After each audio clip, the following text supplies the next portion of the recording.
My name is Marty Hoffman. I grew up actually just outside of New York City, in the southern part of the state. Spent most of my formative years there. We used to go to Clofutis, my wife and I, for breakfast. And Carlos used to go there with another group of people. And then one day, on a Sunday, we went to another French restaurant. And there they were sitting there.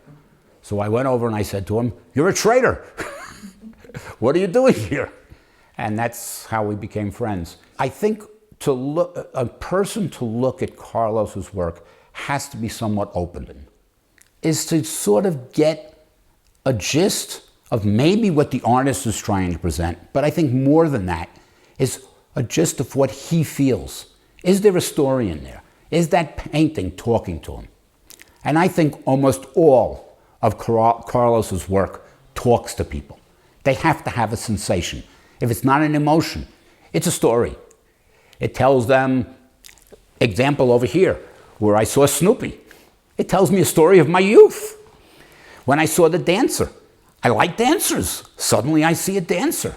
I like music. I see sound waves of music.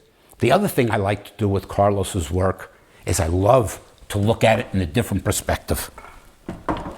So I turn it, and I want to see now what I'm going to see.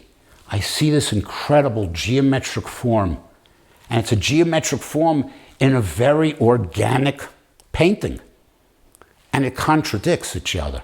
They bounce off each other, and they talk to me.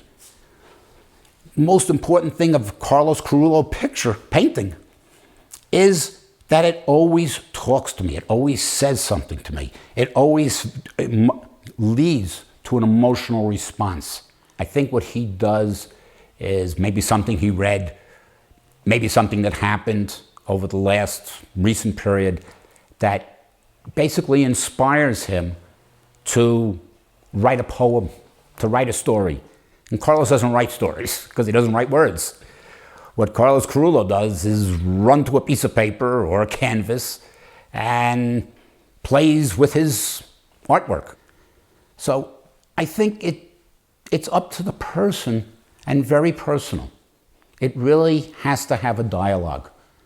And I think all of Carlos Carulo's work has a dialogue with most people.